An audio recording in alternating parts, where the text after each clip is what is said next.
Hey, what's up mortals? It's Archaic Nexus here. And before we get into today's video, there's something I'd like to say. I gotta let you guys know, we have a merch store. Now some of these items are only available for a limited amount of time. So if you're interested, go into the description box down below. Check it out. Each purchase allows us to make more content. Now, with that out of the way, let's get into the video.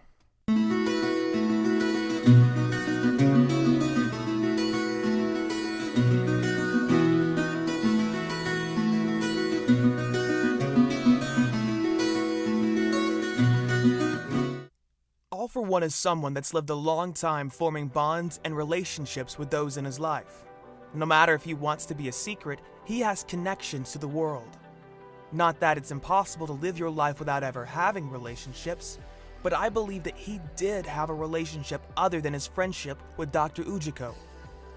One relationship that he had was special enough for him to have a child and keep that secret hidden from everyone, including his closest friends. I also believe that the mother of his child is Inko Midoriya, the mother of Izuku Midoriya. That can only mean that All for One has a history with Inko, and was going by the alias of Hisashi Midoriya when they both met. This is why I say All for One is Deku's dad. If you don't know who All for One is, he's All Might's opposite, fated to fight and stand against one another. Because of this, he fatally injured All Might in a fight, making his heroic days limited. In terms of strength, he has just as much power as All Might, and perhaps even more. He isn't a famous villain in the eyes of the civilians, but he's known by a small percentage of other evildoers and likes to stay under the radar. He's a mentor to Shigaraki, Nana Shimura's grandson. He is also the brother to the original holder for One for All.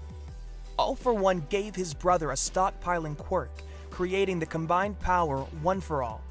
Not only that, but he is the reason Shigaraki didn't get the help he needed and became a villain. Currently, he's in the prison Tartarus. Even if you don't know much about him, the series of My Hero Academia consistently provides new information for every character. To understand that, we must first look at Deku's daily life as a child. While Izuku is growing up, it has only ever been him and his mother, Inko. I believe this to be true because in all the flashbacks we get of Midoriya's childhood, we never see Deku with his father. He reminisces about the time that he spent with his mother, as well as the time she's worried or encouraging him to do his best. If that isn't bad enough, Midoriya knows that his dad is on a business trip, but never asks about him or about why he hasn't ever come to visit them.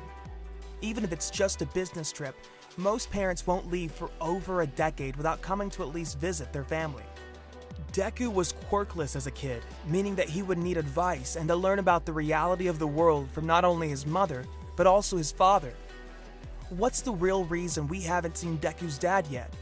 You could say that Horikoshi isn't ready to include him, however we probably have already seen him.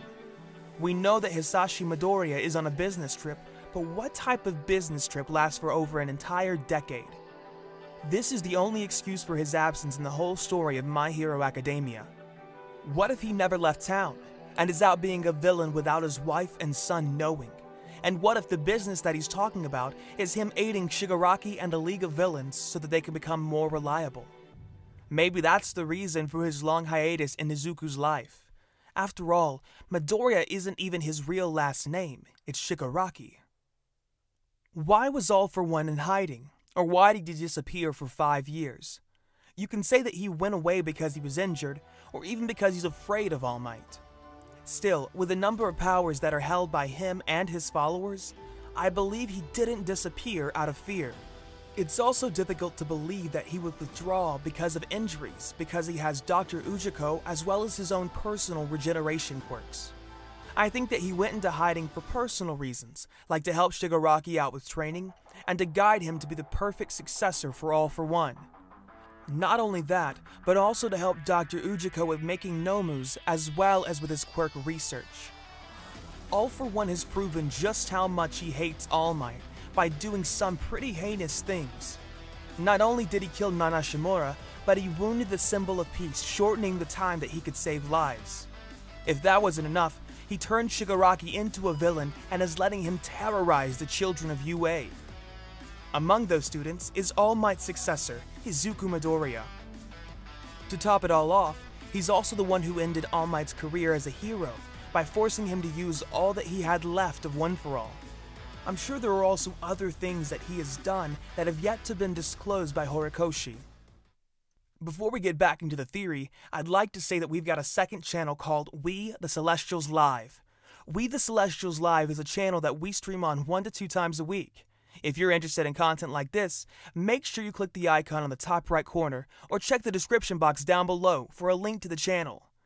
Now, with that out of the way, let's get back to the theory. The League of Villains has received plenty of assistance from All For One over the years. Not only that, but the leader of the group has been a student to him since childhood. It's not like it's Shigaraki's fault for this, but he has been brainwashed and turned into the ideal person to succeed All For One. The League of Villains includes Tomura Shigaraki, Dabi, Himiko Toga, Twice, Spinner, Mr. Compress, Kurogiri, and more. They soon go on to change their name to the Paranormal Liberation Front. In doing this, they gained even more useful allies as well as an entire city that they control. Why is All For One doing this? What's his motive? The scary thing is, he doesn't seem to have one. It all started because he was interested in powerful quirks and any power that seemed useful. As stated by him in the 9th episode of Season 3, he says, "I'm sorry, Tiger, but Ragdoll's quirk seems so useful. I just had to have it." He gained followers by relieving those who didn't want their powers, by taking their quirks to help them so that they could live their desired life. Because of that, you'd think he's not such a bad guy. However, he takes any ability he likes by force, if the user doesn't give him the power willingly. Anyone who resists his requests or stood against him has died. Deku may not be quirkless after all. The reason I say this is because he's the only user of One For All who can access the previous holder's powers. All For One's brother also had a secret quirk that only became known after combining it with One For All. Deku's power could be an inferior version of All For One that only gives access to the skills of the predecessors for One For All. Deku's power could even be the real deal All For One. For all we know, in the entire series, Deku has never once tried to take anyone's ability because he believed that he was quirkless. People won't say that they have powers unless they take reference from their parents and try using it in the same way that they do. There are flashbacks that Deku has himself tried to breathe fire, but All For One could have easily given that quirk away after his encounter with Inko Midoriya.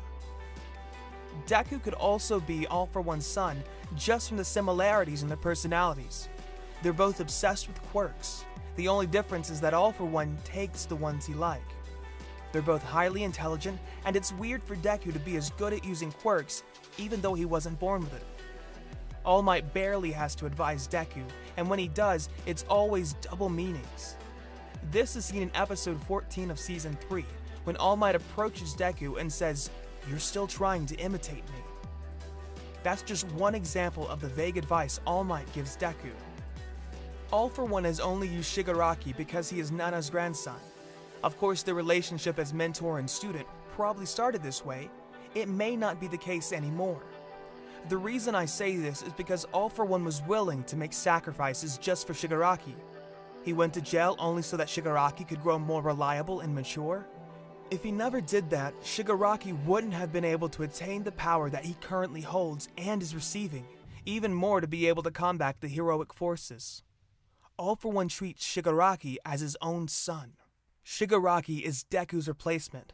By this, I mean everything All For One wanted for Deku is going to Shigaraki. He has even given Tomura his real last name, while Deku has his alias. There were traces of Dr. Ujiko in Deku's past. Maybe he has been reporting on Deku back to his father. Deku has always admired heroes. Perhaps this is why the doctor told Deku that he was quirkless, or they could be words from All For One. He couldn't stand the fact that his son admired his arch-nemesis so much, and told Dr. Ujiko to relay false information to Inko and Deku. Thank you all for watching this video to the end. There are a few quick things I'd like to say. On behalf of We the Celestials, I'd like to thank the writer and the editor for this video. Their details are going to be in the description box down below. If you're a voice actor, editor, or writer, or you're interested in becoming one of those, go to the Discord that's in the description box of this video. Hit up the head of one of those departments. We're always looking for members to join us. Now that's it from us for today's video, so thank you all for watching, and don't forget to hit that subscribe button.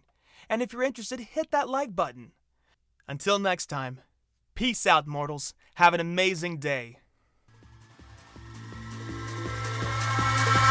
Eyes in the sky, gazing far into the night. I raise my hand to the fire, but it's no use, 'cause you can't stop it from shining through.